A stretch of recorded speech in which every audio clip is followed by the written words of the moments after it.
Olá! Hoje a igreja faz memória de Santo Alberto Magno, um bispo e um grande doutor da igreja. Ele nasceu na Alemanha no ano 1206, numa família de militares. A família então desejava que ele fosse ou militar ou então que ele fosse um bom administrador. Assim o jovem foi para a Itália e em Pádua também se dedicou aos estudos das chamadas artes liberais, ou seja, gramática, retórica, dialética, aritmética, geometria, enfim, tudo voltado para as ciências naturais da época. Ali em Pádua, frequentou a igreja dirigida pelos padres dominicanos. Deus então começou a trabalhar no seu coração e ali começou então a surgir um desejo de se consagrar ao serviço da igreja. Pediu então ingresso e entrou para a família dominicana no ano 1223, justamente a fim de mergulhar nos estudos, no apostolado, enfim, num roteiro de vida santa. Após concluir os estudos, foi ordenado sacerdote. Seus superiores então confiou a ele a missão de dar aulas em vários centros de estudos teológicos, ambientes esses que eram ligados aos conventos dos padres dominicanos. Suas qualidades intelectuais lhe permitiam o aperfeiçoamento nos estudos de teologia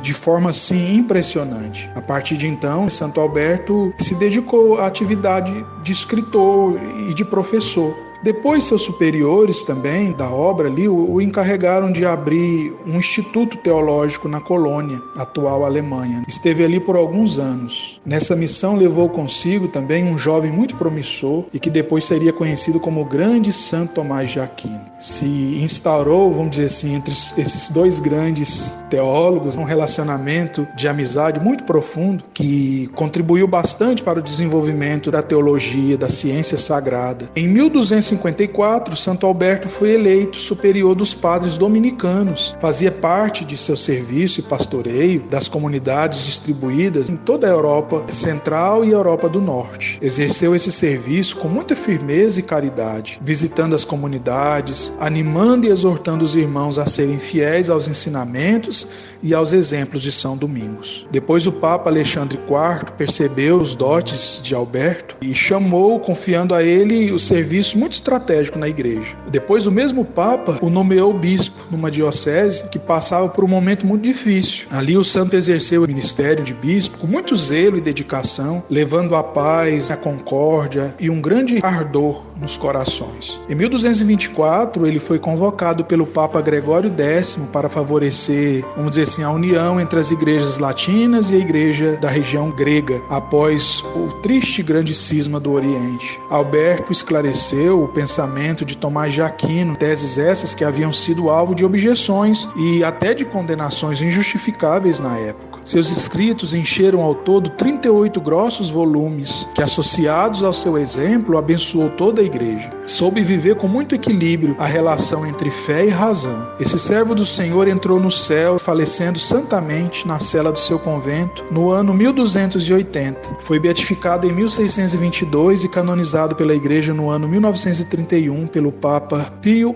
XI, que também o proclamou na época doutor da igreja. Os estudiosos de seu pensamento dizem que um dos grandes méritos de Santo Alberto foi justamente o de estudar as obras de Aristóteles, convencido de que tudo aquilo que é racional e compatível com a fé, revelada nas Sagradas Escrituras, deve ser feito bom uso pelos fiéis, porque tem muito a contribuir com a edificação do reino de Deus. Santo Alberto, assim então, foi um dos promotores desse casamento, dessa boa relação entre pensamento filosófico e pensamento teológico. Desse modo, a filosofia e a teologia para ele cooperaram para a descoberta da autêntica vocação do homem. Se você foi abençoado com o testemunho desse grande servo de Deus, desse grande sábio da fé, diga então, com toda a piedade: Santo Alberto Magno, rogai por nós.